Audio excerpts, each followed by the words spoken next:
Okay, so I'll be talking about optimizing packaging waste economy in Lagos, Nigeria. Um, the general scope is optimizing packaging waste economy in developing economic countries, but I'm zooming in on Lagos as a reference for other developing economy cities. So my dissertation grew out of two very important seats. Important seats because they both speaks to me differently.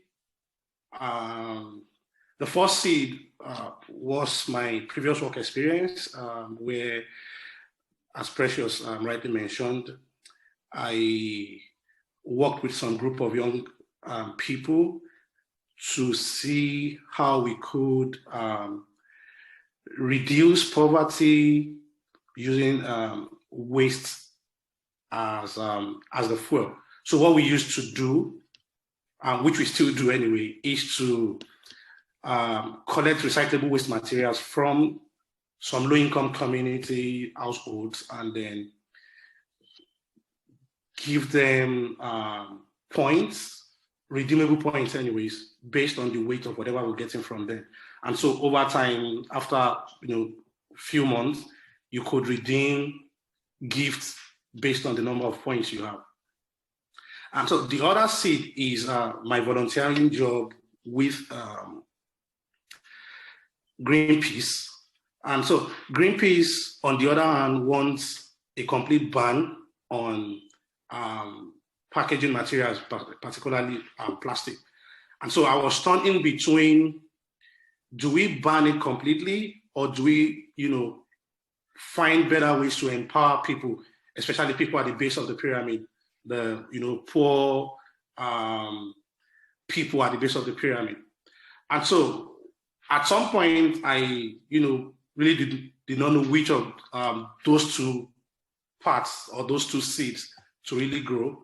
But in one of my submissions in Dr. Gruber's class, I wrote about I titled it "Let's Talk Trash."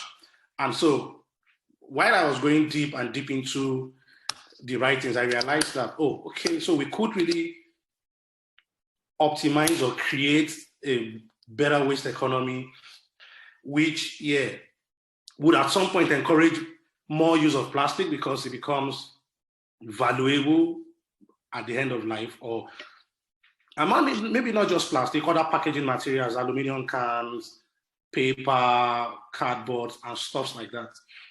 And so technically, that class birthed my dissertation itself, or my dissertation views, let me put it that way.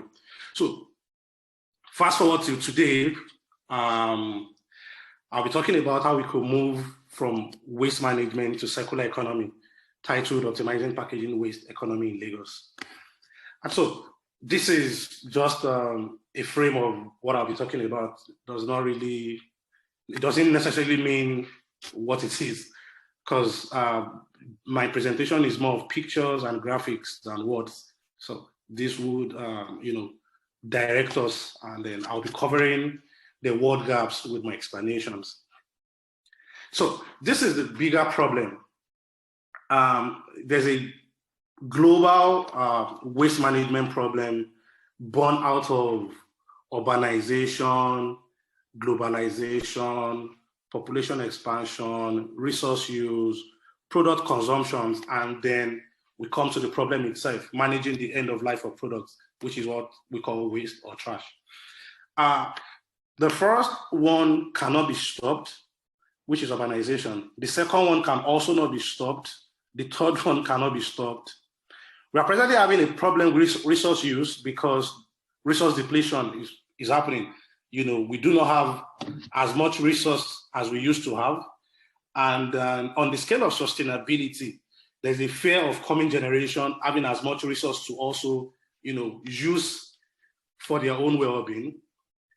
And then again, the rate at which we also consume produced products is also increasing as a response to both urbanization and population expansion.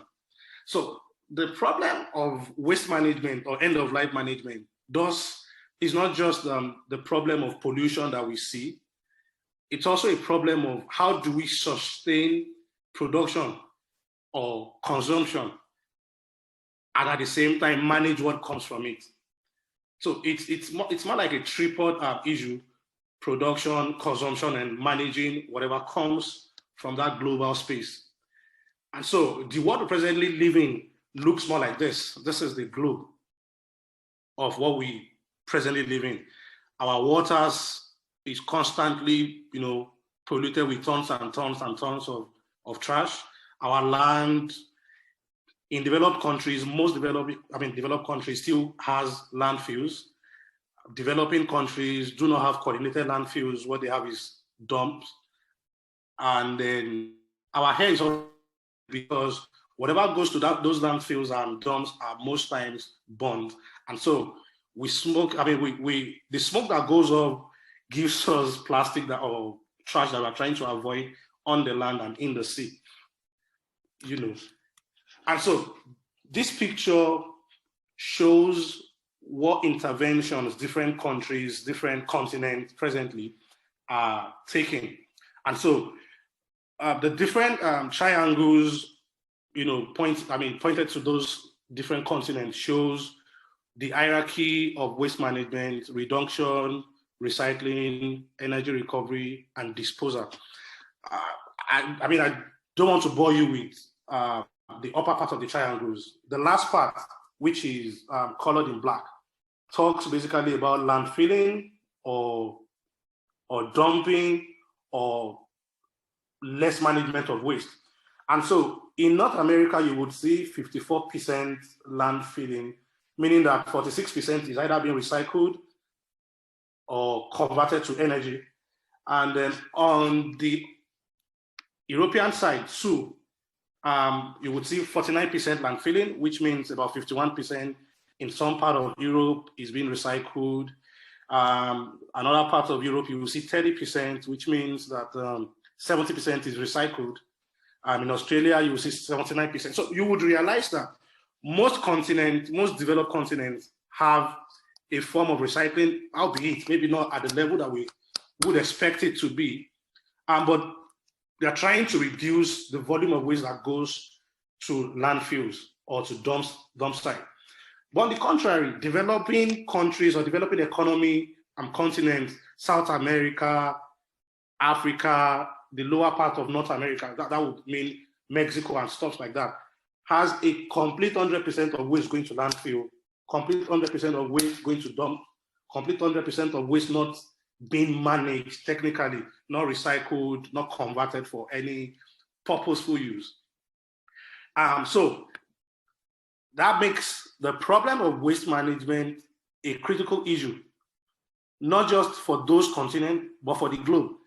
Because whatever the air we breathe in, the air we breathe in here, it's also the same air that travels, thousands of miles to other continents. Whichever way, if you think you are not concerned, in one way or the other, you're actually concerned or you're actually affected. And so now this slide is very important because it shows that not only are we not managing waste properly, but at the same time, we are increasing the volume of waste being produced. And so if, for example, we have a 75% problem now, or say 65% problem arising from waste now, in the coming years, we would be having some 90, 95%. So if we continue this way, continue to trash, continue to throw out, continue to landfill, dump, burn, over time, we are not going to just have the problem of not being able to manage. We are going to have a problem of having to live technically with waste, especially in developing economic cities. The problem with those cities and countries anyways is also the fact that there's a whole lot of things they need to do with funds available. There's a large infrastructural gaps that need to be, bridged. There are other competing industries, health, education. And so it brings the problem of, or it brings the issue of how do we manage waste, because we need to manage waste, but how do we do it efficiently or with reduced financial burden? And that's where my dissertation is coming to. So a brief description of Lagos itself. First, let me talk about the two pictures on the right. Lagos is a multi-ethnic city, and at the same time, it's also a city that has mixed income and housing level. And so on the upper part, you find a near 100% no housing, no health, no educational systems. And the lower part, you will find a city that prides itself as the economic capital of Nigeria. Lagos is the fourth wealthiest city in Africa, richer than most other countries in Africa. But again, the problem we have in Lagos, which birthed the problem on the first, the picture on the upper part, is that because of the position of Lagos, more people come to Lagos with the hope of finding a job, with the hope of finding a place to live. But then you get to Lagos, you realize that the places you would have loved to live are quite expensive. And then those populations start to create slums for themselves. And those slums, because they are not, created by government or recognized by government, lacks basic services. Eventually, those services become a burden on the government itself. Because this is still a part of Lagos as a city or as a rich city that it wants to pride itself. And again, because of the population growth, Lagos has presently about 22 million people and still increasing. Because of that population growth, there is also, a competition for the little available employment or jobs. So now, this is the problem in Lagos. The picture on the first picture, upper left, and the one government effort at managing waste in Lagos. And so government as much as possible to get the dumpsters, the trucks, employ as many people as possible. But again, because of the gap, those available infrastructures are not able to manage, or are not sufficient rather, to manage the waste. And so the picture below to the left is a part of Lagos that got flooded early last year, I think. And rather than have flood or water flood, we had packaging waste flood. And this is a real scenario of what some part of Lagos really looks like. There is a little rain, the old drains are blocked, and once the rain is done, once the rain stops, you are finding the whole area flooded with packaging waste, packaging materials. So as part of efforts, to change people, force people to use the little available waste services, government set up something like this last picture, Lagos Environmental Sanitation Corps. Their work is to, you are throwing trash indiscriminately, get you arrested.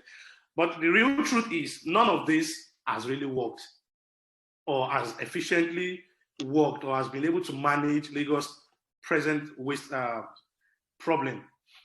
And so over time, like I mentioned earlier, job deficits, and people need to make money. The informal sector, or what we call the informal waste collectors, try to maximize that opportunity, to make wealth for themselves. And so the picture below is a typical informal waste collector or waste picker. It goes around with a fabricated bike or truck or cart to collect waste from people at some fees. Those that goes to the streets to collect or to pick comes back, do a little work like you would see on the top corner right, work on it, do whatever they think is called processing, and they sell it off to recyclers. The picture in the middle shows what happens. They bail it and then put it on the ship or put it in the cargo off to countries like India, countries like Malaysia, Indonesia, and some part of China. And why that happened, I think it would be important that I mention. Why countries like Malaysia and Indonesia buys those stuffs is because they've set up a recycling economy in their country, but they do not have as much feedstocks. Waste are called feedstocks now. They do not have as much feedstocks to make those companies, those businesses profitable. Because one thing again in circular economy is the fact that you don't just collect what you think will bring the wealth or the funds. You need to collect in a proportion that is high enough, to pay back your operational costs and at the same time make profit. And that's the critical part I would be emphasizing later. So they have optimized collection and managing systems, but they do not have the volume of feedstocks able to make those businesses profitable. And so they feast on countries like Nigeria with a population of about 200 million. Yeah, they feast on countries like Kenya, Ghana, and a bit to some extent South Africa, because South Africa also is trying to set up its own recycling economy. But as it still stands now, large volume of recyclable materials still go from South Africa to those countries. So the picture on the left, the top left, is the system myself and a couple of friends set up that I talked about earlier. And so we try to make it look like what the people are used to, which is the informal cart pushers. But rather than use carts, we fabricated a bicycle, to make it also fun for the riders, attractive to children, and acceptable by the community. But what this proved to us at that time was the people were more interested in patronizing people that looks like them, the cart pushers, than the government. Again, because the government charges a higher fee than these people would charge. Now, so having said everything I mentioned, I decided to do a concept map, this concept map. You can check it out later, but the important parts were are the parts that I circled out, which basically talked about energy recovery, recovery at MRF, and small businesses, institution and small businesses. So I narrowed that big concept map to this concept map, which is talking about the business itself, the material recovery. And so the thick blue side has collected trash. I tried to bring them into different parts: aluminum, glass bottle, plastic. But what every part ends up doing is talking about the value in those different products. You would find sold to recyclers, recycle on site, sold as feedstock and stuff like that. And so what I realized from this concept map is, at the end of every of these packaging materials or product is a value. But the problem is the people are not recognizing the value. The small businesses at a stance, the informal sector, are not recognizing the value. The government are not recognizing the value.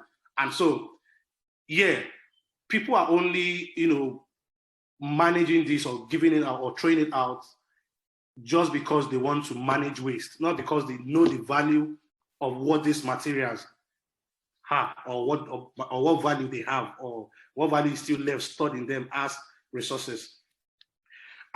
So this is the recycling business, or the circular economy business in United States, China, and India. In the United States, presently, recycling provides about 1.25 million jobs, and about 37.8 billion is paid in wages, and about 5.5 billion is paid in tax, all in dollars, sorry, is paid in tax. And so also in China, there's jobs of 1.5 million, India 1.75 million, and recycling contributes.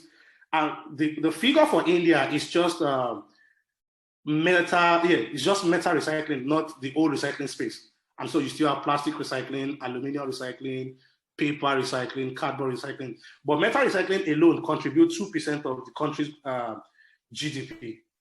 And so this, to me, speaks a whole lot of volume. Nigeria has a population of 200 million. Lagos has about 22 million. So there's a lot of job space to be captured in recycling. The GDP of Lagos, as at last time I checked, is about, I think about $33 million thereabouts. And so it could be increased if this space is explored. But at the same time, like I mentioned earlier, the problem with not exploring this space, especially in Lagos and other developing cities, is because the value in those products are not known. And so I developed this conceptual framework as part of working on my dissertation, just to identify the gaps, the space that I can explore in asking my question, in doing the research itself. So on the red circle is materials and value chain interface. So that part talks about improving linkages along value chain, increasing quality and quantity of materials available. Those elements that could, help birth the recycling industry, feed the recycling industry, and make it sustainable. Because sustainability, again, is the most important part. And so I identified, the material space, the space of government, the space for social intervention, social space, people, NGOs, media, stuff like that. So this is my big question. How can a value proposition be created to motivate consumers towards efficiently implementing a formal recycling system in Nigeria? Over time, I've, thought about this question to realize that we are not just motivating consumers, we are also motivating governments and other stakeholders. And so the question will read thus: how can a value proposition be created to motivate stakeholders in the waste management industry in Nigeria towards efficiently implementing a formal recycling system? And so we are moving from the informal sector being the only one collecting, sorting, bailing, and selling out, to having a formal system recognized by government, supported by banks and other financial institutions, having private interventions and the likes. And so my thought from this conceptual framework is divided into these 4 elements: policy element. Some countries have tried extended producer responsibility, putting the responsibility for the management of these materials on the producers. And so Coca-Cola, for example, is burdened with collecting back every Coke bottle produced by Coca-Cola. So in the space of extended producer responsibility, for example, jobs are created because Coca-Cola gets more people to work as waste collectors, sorters, and the likes. But the problem with that is the burden is only placed on Coca-Cola. And so people could choose to still not give out their bottles, cans, and the likes. They could still choose to make sure it ends up on the landfills. People can form a group to sabotage your effort. And so countries in Europe presently have product buyback. And so if you're buying Coca-Cola, again, as an example, you're buying a bottle of Coke, a premium is placed on it, say an extra $5, and then if you return that bottle, you get the $5 back. Now, comparing buyback to extended producer responsibility, the burden is placed on the consumer now, and then maybe while you were done, if it was a glass bottle, it falls down and breaks, then it means you lose your $5. Again, on the flip side, you could also choose not to return Coca-Cola bottles, and Coca-Cola is charged at the end of the year by the government for not, capturing the exact amount of bottles it produced. The strategy itself is standard. It's circular economy, making sure everything returns back as resource and making sure everything returns back as a valuable product. In the operation space, some countries have tried formalizing informal sector. So informal collectors are recognized by government, they pay taxes, they have ID cards. You know, in some other countries, developing countries, informal waste pickers are, you know, treated with disdain, arrested by police, and stuff like that. Some other operational strategy is the private sector participation and investment. You know, having the bigger companies set up the recycling plants, and but the problem with this again would also be having enough feedstock. You know, and that's why for me, the consumer remains very important, both as a stakeholder and at the same time as a player in the value chain, you know. And again, the last element, which is sociology, community participation and attitude towards waste management. Like something similar to what I mentioned earlier. People could choose to sabotage whatever efforts government or private organizations are trying to do. So my whole strategy to, you know, achieve or answer my question is through theory, using available theories, past documents, journal articles, government document, and practice, going on the field, talking to, you know, both the consumers and the informal sector, talking to the few quote unquote semi-formal players in the field, you know, people like me when I was doing something similar to this in practice. So that's the frame of my dissertation. I'm still working on it, and I wish I would have time to come back and give feedback as I progress on it. But that's the frame as it stands for now. And I would appreciate your questions and comments, please. Thank you.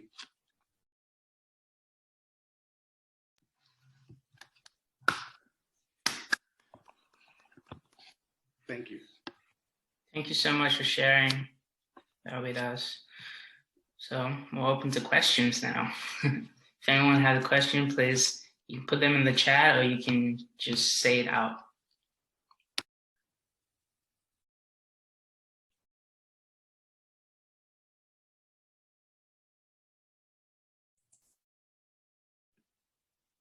Mario, I can jump in with a question. I'm curious because we've been working on this, but you had the different stakeholder groups outlined in your, maybe the slide just before this one. There was the strategy and the policy. Yeah, we have these different areas, and there's different stakeholder groups connected to those. Could you say a little bit about, in your dissertation, your current thinking about how you might engage those stakeholders to get their perspectives and input? Oh, okay. So I've identified government, the little bit of formal sector, the informal sector, and the consumer as the most critical stakeholders. And so different stakeholders have, identified different strategies to engage them. For government, for example, I've sent out emails, you know, to set up interviews with some representatives, I would call them. For consumers, the strategy is to use both semi-formal interview and survey, you know, to assess their opinion and analyze what they feel about creating a value chain in waste management directly. A player. For the informal sector, my strategy is to go on the field, you know, go to the dump sites, talk to them, and at the same time also, when I say talk to them, I mean semi-formal interview also. At the same time, see for myself how you operate on the field, you know, go out with them, see what really happens on the field, how do people relate with them and stuff like that. For the formal or the semi-formal operators, the strategy is also to have interviews with them. Awesome. I had a question also. I know like you mentioned that in Europe, people get, you know, say they have a premium, and if you return the bottle, you get that money back. So I thought that idea was interesting. But I was wondering, how could that be applied in a developing country versus a developed country where they have the resources and the funds to do that? And it seemed like those, you know, places you mentioned in your images in Lagos that had that don't have this knowledge about recycling and don't necessarily have the time to recycle because you're basically, you know, finding ways to survive and food and all these primary needs. So how can you incentivize those people within that area? I know there's some coffee shops that do, if you bring a Nalgene or a coffee holder or a coffee mug, you get a discount because you're not getting those plastic materials that come with it. And so do you think that is a possible way to incentivize people within those areas who are, you know, less fortunate and don't have the resources to pay $5 more in hopes to get it back? Oh, thank you, Precious. I mean, the good thing about your question is it reminds me of a time growing up that, you know, you go to stores to go buy a bottle of beverage, and then your change is not given back to you in full. Because, well, at those times, bottles of, say, Coke, I like to emphasize Coke because it's one of the most popular. Bottles of Coke were sold in crates. We didn't have PET bottles, plastic bottles, or can at that time. And so they would want to have their bottles complete in the crates to return to, I mean, in exchange for new products or new stocks. And so those times, I remember that we practiced something similar to buyback, maybe not as a policy, but it was a strategy for those selling, for the grocery stores to manage their collection of their bottles. And, you know, so back to what you talked about. One of the ways is, I think we have practiced one of the ways in my my workplace. Like I mentioned, what we do is give people points, redeemable points for every plastic bottle, every aluminum can, every paper bottle, packed by kg anyways. And then you could come over after a few months or a few weeks, depending on the points you amassed, to redeem gifts, TV, generating set, and stuff like that. But I still believe that there's a lot of gap in that process has been on for about 10 years or 11 years now, with other people, you know, doing the same thing now. But the gaps are still, the collection gap still remains wide. What we are doing is still the same thing we are doing, meaning that we are not doing something right. We should have moved up better. So your question is also my question, really. if that explains what you said, your question really is my question as well.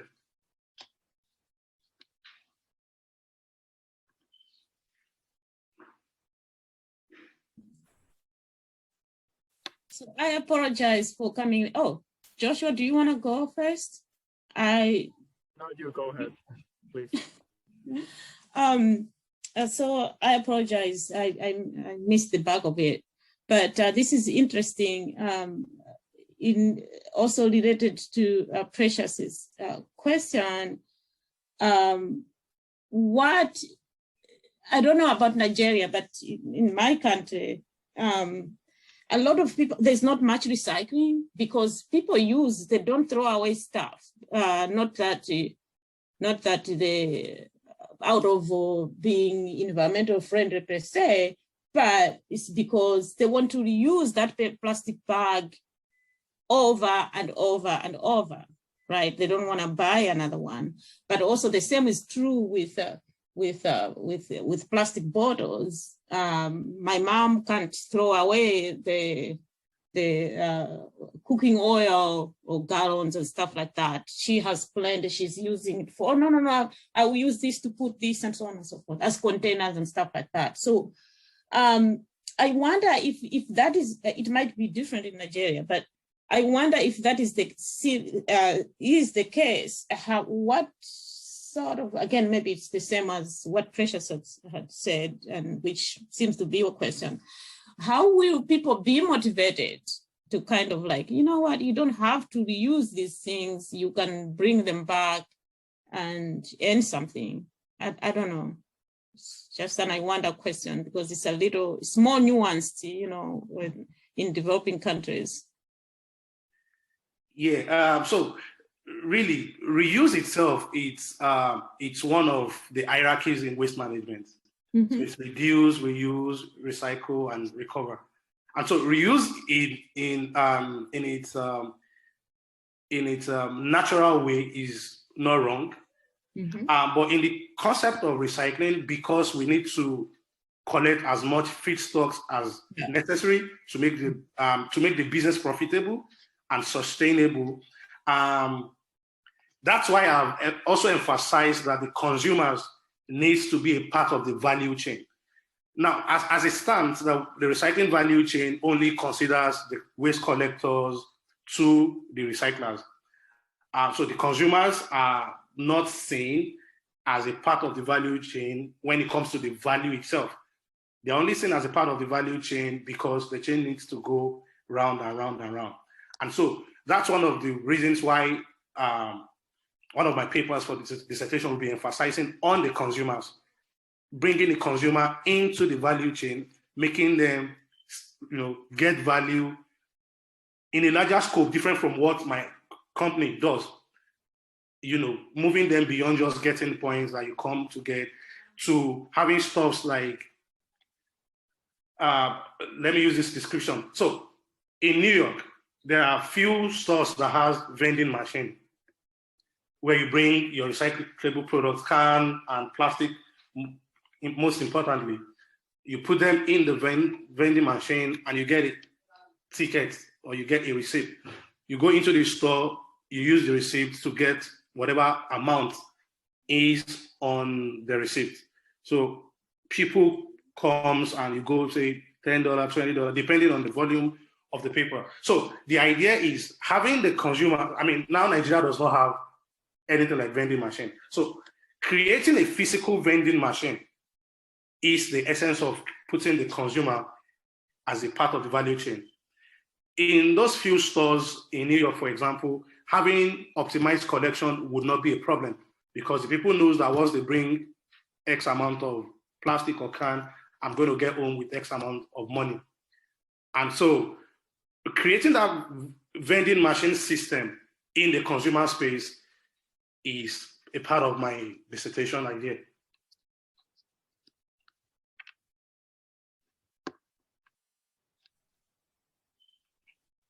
I have questions. This is a topic that I'm very passionate about, and because in Puerto Rico there is a waste crisis. In Puerto Rico, the waste generation per person is very high. Like according to the study, the last study made about this from 2003, is 2.49 kilograms. That's 5.5 pounds. So that's a lot of waste. But that is produced, and even more than here in the United States. And in Puerto Rico, there is a law that was established since 1992 for promoting waste reduction and recycling. And through that law, there were many goals established, has goals to achieve, but to this day, they have not been accountability for reaching those goals, like the responsibilities set up for the municipalities and government agencies have not achieved those goals. So I'm wondering, I don't know if you covered this in your presentation, does in Nigeria have any type of law that would promote and incentivize recycling or waste management reduction? So that question is important because beyond Nigeria, really, the African Union set a target in 2008, I think, and then revised later, I think around 2010 or 2012, I can't remember. But they set a target to have 50% of waste per African country recycled by 2023. This is 2021, and the only country, the only major country in sub-Saharan Africa, which is about 48 countries, to have or that has a recycling plant, even if it is just one formal recycling plant, is South Africa. And so the issue is beyond having just your local country or municipal law. As a body of state, there is a policy to that effect. So it's beyond just policy. It's more about creating strategies to implement the policy. Nigeria has an EPR policy, for example, but how much of the policy is implemented?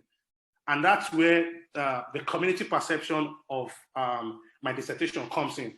How much of this policy does the people know? How well is this policy implementable at the people's space? Policy could be enforced, but do people really want it to be forced? How well do people appreciate this policy for it to be implemented? And so that's a problem for me.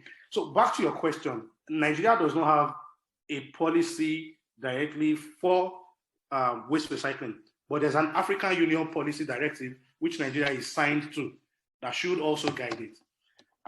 Key European countries really do not have national recycling policies. They follow the European European Council recycling policy.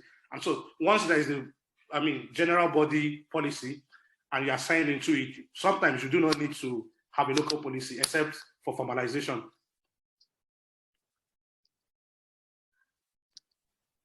Thank you for that. And the other question that I had, I look up a little bit about the work of recyclers, and I find it very interesting to have that price incentive to motivate consumers to engage in this recycling program. And I'm wondering, after having that intervention, does consumer continue to recycle even after removing the incentive of giving them that price after accumulated points? So because when I was in Nigeria, what we do is we do reviews weekly, monthly, quarterly to know if whatever we are doing is actually achieving any results.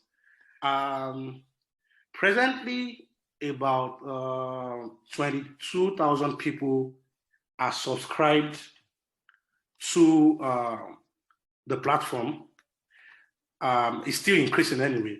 But two things are important to note as one of the reasons why we probably do not have about 1 million people.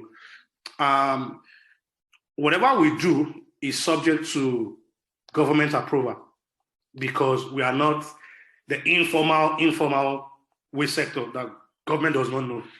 And so that is, again, another reason why government as a stakeholder should understand the importance of recycling and valuation in recycling.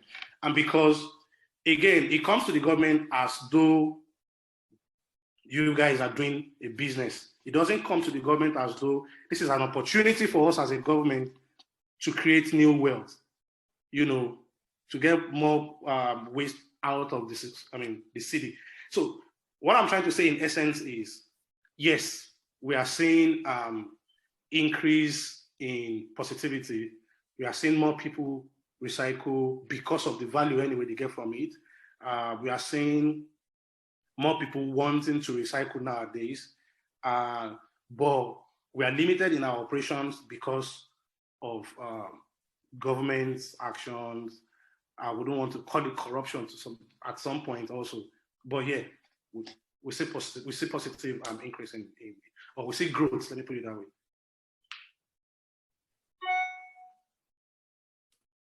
Thank you for that, Mario. Does anybody has any more questions? I actually have one more question. Okay. So earlier in your presentation, you talked about India and China, and you talked about specifically how India has about 2% GDP from, and also all the jobs that were mentioned, the millions of jobs that were mentioned. And it was interesting to me when you mentioned Nigeria having to transport those recycling products to places like Indonesia, where they have places to sort and refine and all that stuff. And I wonder if Nigeria itself could develop, has the resources to develop infrastructures that are able to employ people as well as have those sorters and places to take this product to, instead of taking it out of the country. And I think that would be really interesting to see how that grows. You're absolutely correct. Having the resources to set up the recycling plants in, say, a place like Lagos or Abuja is really not the issue from my own understanding. I think the issue with setting it up is having the right understanding about what this industry or this space is capable of achieving economically, socially, and financially. And that's one of the targets or the aims of my research.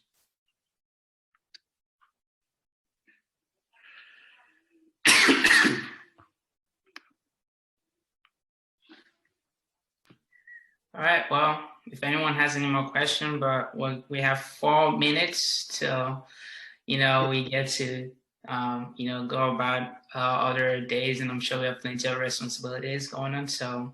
Dave, did you have a question or a thought? Yeah, I have a couple. But Jason, if you had something also, feel free.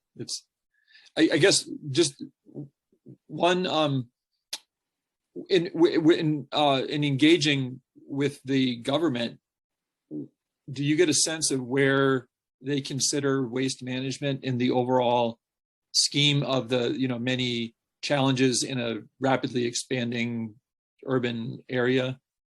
Is this something that's on their priority list, or is it not even on the list, or where is it? As it stands, even from within the Ministry of Environment, the Federal Ministry of Environment, waste management is not a priority. So environmental issues such as oil pollution in the south, desertification in the north remains the much more talked about issues. The few times that waste have come on the table of discussion really would be at the point of discussing EPR implementation or non-implementation. But once it comes to setting the hierarchies, waste does not really come as a priority. No. Mm-hmm. Okay. Yeah. There was a company called Recycle Bank in the US Are you familiar with them? Yes, absolutely. Yeah, and I'm wondering kind of if you thought about the to contrast, because your model seems somewhat similar, and they grew quite rapidly, but then have declined. I haven't looked recently, so I don't know how they're doing, but I'm kind of wondering if you thought about contrasting the experience in the different countries and how cultural or economic factors might vary and influence the success of the approach. Sorry, I think one critical thing that you've mentioned is how cultural aspects could influence the overall achievement or implementation. And I mean, recent researchers are focusing, or some are focused on, cultural and religious influence, especially in a place like Nigeria, where we're so, multicultural and cultural centric. You want to protect your culture. We're also religious centric, if there's any English like that. So people are exploring the space of using the culture or using religion to achieve growth in whatever policy you are trying to implement. And to put a point on what you have said, I spoke with a politician, the Commissioner for Environment in one of the states up north, Nigeria. She's also a PhD she has a PhD in environmental studies.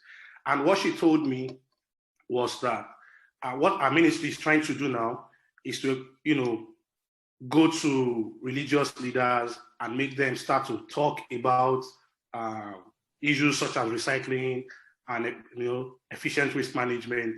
And then she realized that more people are responding to waste management now. But again, the problem still begs, the problem that still begs for attention is, does the government itself have enough facilities, enough equipment to manage these things, this waste, if it comes? We do not want them to go to landfill, but want to collect them, Yeah.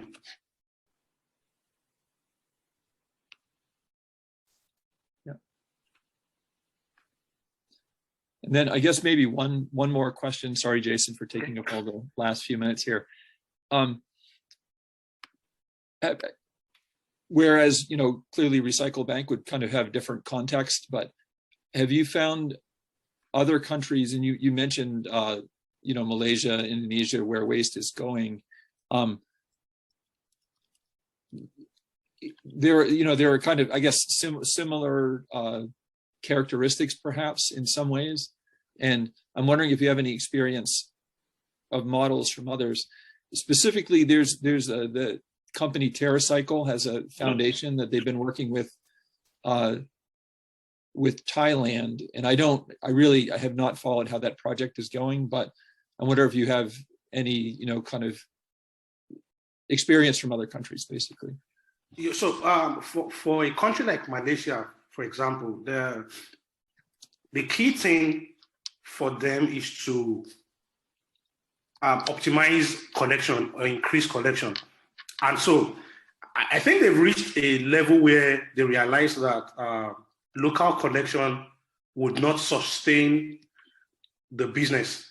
Right. So they reach out to, South Africa also does something similar. They reach out to countries like Zimbabwe, technically smaller neighbors, to optimize or to show up, collection spaces. But Nigeria is unique because with a population of over 200 million, you do not need to reach out except you want to expand.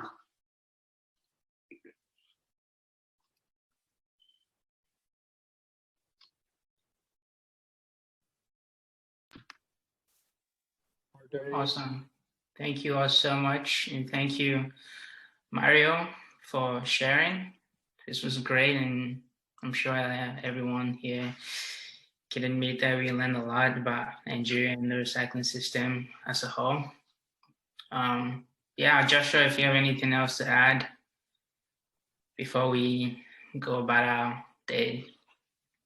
Yeah, I just want to express my gratitude. I learned a lot from the conversation, Mario, and I really appreciate all of your expertise and the years that you have dedicated for this very important issue for the environment and for the public safety and economy Thank you of very much. our nations. Thank you.